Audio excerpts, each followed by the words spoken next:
Iran का uranium लूटेगा America, ऊंट वाला सपना ना देखें ट्रंप।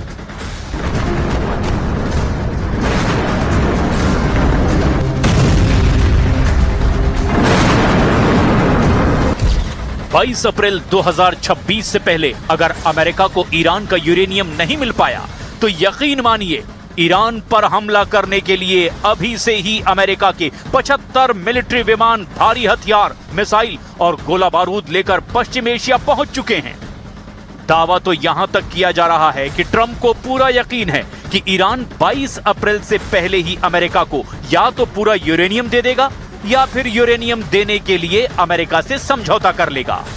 यही वजह है कि ट्रंप ने ऐलान कर दिया है कि वो ईरान से समझौते के दौरान पाकिस्तान भी जा सकते हैं। लेकिन वहीं दूसरी तरफ ईरान की सबसे ताकतवर और सुप्रीम पावर IRGC ने ईरान के सरकारी मीडिया पर ऐलान कर दिया है कि अगर ट्रंप ये सपना देख रहे हैं कि ईरान उन्हें अपना 60% संवर्धित यूरेनियम देने जा रहा है तो इसी के लिए ईरानी कहावत है, ऊंट कपास के बीज का सपना देखता है, कभी उसे निगल जाता है, कभी दाने दाने करके खाता है।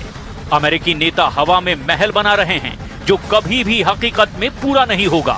इसके साथ ही ईरान ने अपना अभी तक का सबसे शक्तिशाली और लंबी दूरी का घातक और खौफनाक हमला करने वाला ऐसा किलर ड्रोन गाजा लॉन्च कर दिया है जो अमेरिकी सैन्य अड्डों और युद्धपोतों के लिए यमराज साबित हो सकता है। हम तीनों खबरों की फुल डिटेल दिखाने जा रहे हैं, लेकिन शुरुआत ट्रंप के उस ईरानी ड्रीम प्रोजेक्ट से जिसे लेकर पूरी दुनिया में हड़कंप मच गया है।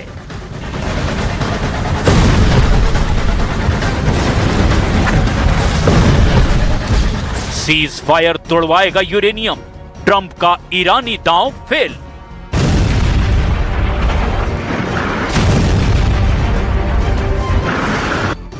ट्रंप ने दावा किया है कि ईरान के साथ युद्ध खत्म होने को लेकर समझौता बहुत करीब है। उनके साथ पाकिस्तान में बातचीत जल्द ही फिर शुरू हो सकती है। हालांकि अमेरिकी अधिकारियों के मुताबिक मिडल ईस्ट में तैनात सैनिक फिर से हथियारों से लैस हो रहे हैं और अगर ईरान के साथ बातचीत फेल होती है तो वो दोबारा लड़ाई के लिए तैयार हैं। लेकिन सवाल ये उठता है कि आखिर ट्रंप को ये क्यों लगता है कि ईरान उसे अपना यूरेनियम देने जा रहा है, और क्यों ईरान में किसी भी नेता ने खुलकर नहीं कहा कि हम अमेरिका को यूरेनियम सौंप देंगे। इसे भी अच्छी तरह से समझ लीजिए। सीज फायर तोड़वाएगा यूरेनियम, ट्रंप का ईरानी दांव फेल। ईरान और अमेरिका के बीच तनाव एक ऐसे मोड़ पर है जहां युद्ध की आहट और शांति वार्ता की कोशिशें साथ साथ चल रही हैं। पिछले 40 दिनों से भीषण हवाई हमलों के बाद 8 अप्रैल से एक अस्थायी युद्ध विराम लागू है, लेकिन ये बेहद नाजुक है। राष्ट्रपति ट्रंप और अमेरिकी रक्षा मंत्रालय ने दो टूक कहा है कि यदि 22 अप्रैल तक कोई ठोस समझौता नहीं होता तो बमबारी फिर से शुरू कर दी जाएगी। डोनाल्ड ट्रंप ने ईरान के संवर्धित यूरेनियम, न्यूक्लियर डस्ट यानी परमाणु धूल कहते हुए ईरान का जमकर मजाक उड़ाया है। ट्रंप ने ये दिखाने की भी कोशिश की कि ईरान बेचारा हो चुका है और वो अपना यूरेनियम अमेरिका को सौंप देगा। ट्रंप ने दावा किया कि ईरान अपनी पूरी परमाणु धूल यानी यूरेनियम भंडार अमेरिका को सौंपने के लिए तैयार हो गया है। उन्होंने मीडिया से कहा, ईरान अब लगभग हर बात मान चुका है, वे हमें अपना सारा कचरा सौंप देंगे। हालांकि ट्रंप दावा कर रहे हैं कि सौदा करीब है, लेकिन ईरानी अधिकारियों ने यूरेनियम सौंपने की बात से फिलहाल इनकार किया है। वे केवल 5 साल के लिए संवर्धन रोकने का प्रस्ताव दे रहे हैं, जबकि ट्रंप 20 साल की पाबंदी चाहते हैं। Very important is that Iran does not have a nuclear weapon, and they've agreed to that. Iran's agreed to that, and they've agreed to it very powerfully. They've agreed to give us back the nuclear dust that's way underground because of the attack we made with the B-2 bomber. So we have a lot of agreement with Iran. 22 अप्रैल को टूटेगा cease fire, 75 लड़ाकू विमानों से होगा हमला। America चाहता है कि ईरान वार्ता की मेज पर यह महसूस करे कि उसके सिर पर सैन्य तलवार लटकी है। इस वक्त अमेरिकी नौसेना ने ईरान के बंदरगाहों की घेराबंदी कर रखी है ताकि उसकी अर्थव्यवस्था पूरी तरह चरमरा जाए और वो बातचीत पर झुकने को मजबूर हो जाए। जो खबरें आ रही है वो बेहद चौंकाने वाली है और डरावनी भी। हो सकता है कि ईरान पर एक बहुत बड़ा अमेरिकी हमला 22 अप्रैल से शुरू हो जाए। अगले 5 दिनों में पाकिस्तान की मध्यस्थता में कोई समझौता नहीं होता तो 22 अप्रैल के बाद हम इस क्षेत्र में युद्ध का एक नया और ज्यादा विनाशकारी चरण देख सकते हैं। एक तरफ इस्लामाबाद में शांति वार्ता के लिए जेडी वेंस को भेजना और दूसरी तरफ 75 मिलिट्री एयरक्राफ्ट की तैनाती एक तरह से अमेरिका की गाजर और छड़ी वाली नीति है। अमेरिका ये संदेश दे रहा है कि वो शांति तो चाहता है, वो शांति में विश्वास रखता है।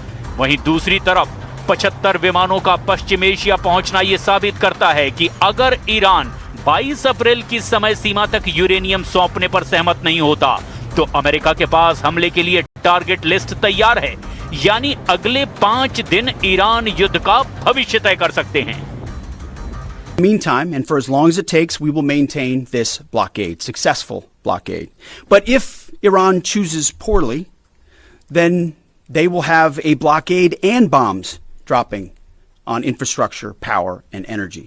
And at the same time, Treasury Secretary Scott Bessent and our friends over at Treasury are launching Operation Economic Fury as well, maximizing economic pressure across the entirety of the government. हमले को तैयार Iran का Gaza, surrender नहीं, serial हमले की तैयारी।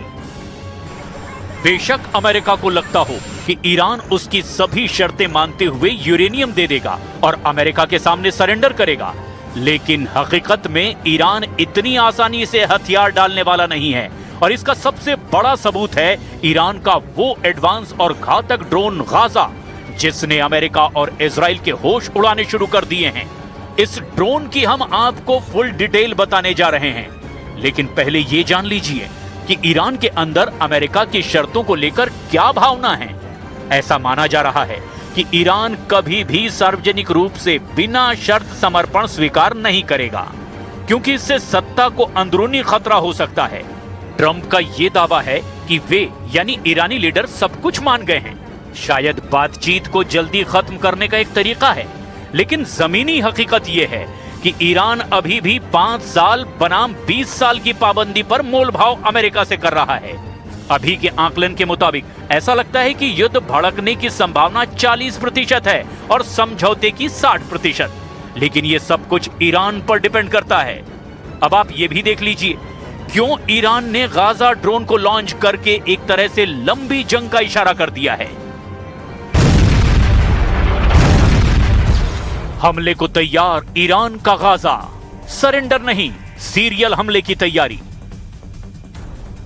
Iran का Gaza drone, जिसे तकनीकी रूप से शाहिद 149 के नाम से जाना जाता है, इस समय पश्चिम एशिया के युद्ध में अमेरिका, इजराइल और खाड़ी देशों पर खौफ साबित हो रहा है। इसकी मारक क्षमता और इसके पीछे के सामरिक संदेश को भी समझ लीजिए, क्योंकि ये ईरान के सबसे उन्नत हथियारों में से एक है। गाजा ड्रोन को पहली बार 2021-2022 में पेश किया गया था, लेकिन मार्च-अप्रैल 2026 के मौजूदा संघर्ष में इसका बड़े पैमाने पर इस्तेमाल और उत्पादन देखा गया है।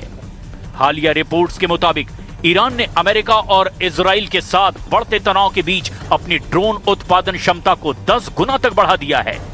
गाजा ड्रोन केवल एक हथियार नहीं, बल्कि ईरान की हवाई ताकत का प्रतीक है। इसकी तुलना अमेरिका के मशहूर MQ-9 रीपर ड्रोन से भी की जाती है। ये एक साथ 13 बम ले जाने में सक्षम है। इसकी कुल पेलोड क्षमता लगभग 500 किलोग्राम है। इसकी सबसे बड़ी ताकत इसकी रेंज है। 2000 से 2500 किलोमीटर तक उड़ान भर सकता है ये। इसका मतलब है कि ये ईरान से उड़ करके पूरे पश्चिम एशिया, इजराइल और भूमध्य सागर तक कहीं भी हमला कर सकता है। ये लगातार 35 घंटे तक हवा में रहकर निगरानी या हमले कर सकता है। ईरान का गाजा ड्रोन लगभग 35,000 फीट की ऊंचाई पर उड़ सकता है, जिससे इसे रडार और सामान्य एयर डिफेंस सिस्टम से बचा पाना आसान हो जाता है।